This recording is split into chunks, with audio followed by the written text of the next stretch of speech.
Так, слово для выступления предоставляется постоянному представителю президента Кабинета министров в Конституционном суде Молдубаеву Алмазбеку Тавалдыевичу. Уважаемые судьи Конституционного суда, мы также считаем, что формулировка и изложенная версия части 6 статьи 271, она не противоречит Конституции, не ограничивает право на судебную защиту, установленную нашей Конституцией по следующим основаниям. Я письменную формулировку давал, я хотел бы сказать, что здесь пошел вопрос-то. Нет права у следственных судей выдавать резолютивную часть. Вот такой нормы нигде нет. Имеет право выдать резолютивную часть только судья или коллегия судей по вопросам в уголовном, а также есть по особо сложным делам с выдачей в 3-дневный срок. Это вот исключительно по многотонным большим делам вправе, да, и то там устанавливается жесткий срок. Следственные судьи рассматривают, дают разрешение, удовлетворяют ходатайство следователей, но нигде в Уголовно-процессуальном кодексе нет права следственным судьям выдавать резолютивные части. Даже такого документа нет, по причине того, что его нет. По идее, когда уважаемая обращающая сторона сказала, что так часто бывает, я здесь не согласен, по причине того, что я сейчас представитель Совета судей ознакомился с протоколом судебного заседания 1 апреля. Там нет понятия «не выдано», там полностью оглашается. И следственные судьи не вправе оглашать резолютивную часть, они должны огласить постановление полностью. То есть такого права, то сказать, что мы вам отказываем, и никак это не отмотивировав, таких процедур у нас в Уголовно-процессуальном кодексе нет. Соответственно, либо здесь где-то недопонимание пошло, поэтому этот судья Первомайского районного суда из протокола, и в целом он должен был как-то отмотивировать, и это на слух должно было восприняться.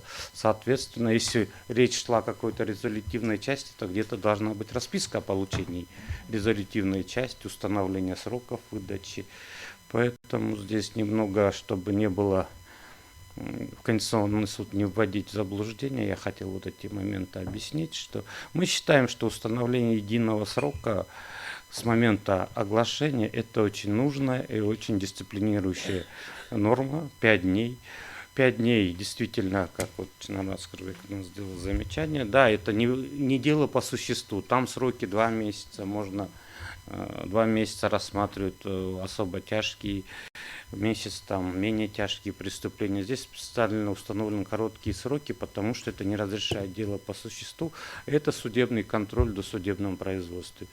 Это может быть меры пресечения, прослушивания, обыски, выемки, в том числе определенные действия должностных лиц органов досудебного производства. Поэтому установление 5-дневного срока, мы считаем этого достаточным. Но то, что судья поступил, не выдал сразу документ, в принципе, таких отсрочек нигде у УПК не предусмотрены. Следственные судьи сразу должны выдать этот документ. То есть, в принципе, можно было настоять, подождать, я не знаю, этот объем этого документа, который он отказывал. Там еще вопрос, вот мы все обсуждаем. Постановление об отказе было вынесено 12 февраля. Срок 10 дней, уже говорили, что по идее 10-дневный срок должны были обжаловать до 22 февраля об отказе в уголовном деле. Я так понял, что представители потерпевшей стороны в этом деле получили позже. Они позже получили, то есть сама, видите, сроки тоже, то есть они могли получить, я не знаю, когда они получили, в марте, но рассматриваются в апреле, то есть это уже вопрос к срокам, да, идет.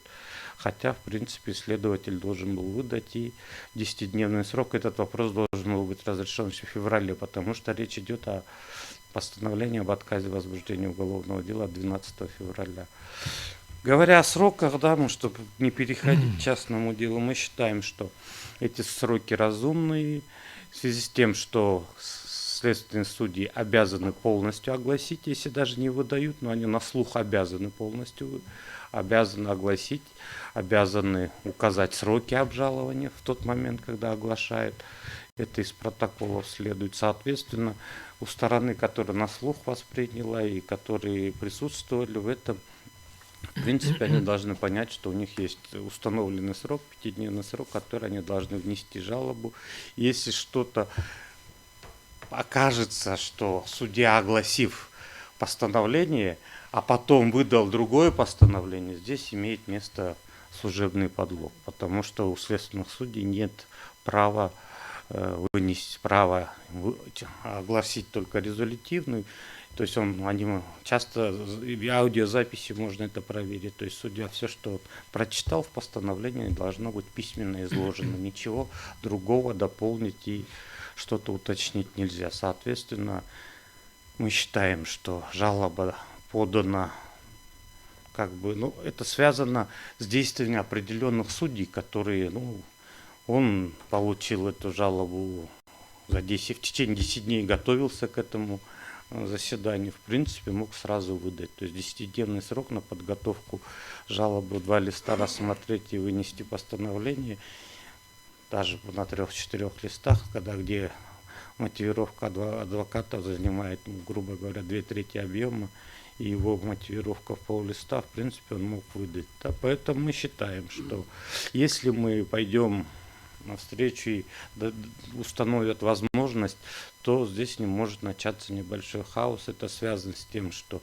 сторона, выслушав, ушла, расписки нет, срок когда направили, когда получили, и вот этот начнется злоупотребление. Не хотел бы никого обвинять, но возникнет небольшой хаос, потому что именно срок следствия короткий, например, даже отказ, сроки обжалования, срок следствия, когда проверяют следственные действия должностных лиц, если это затянется на месячное обжалование, то это полностью рушит природу самого расследования, то есть досудебного производства. Поэтому установлены четкие сроки, именно определено начало течения этих сроков.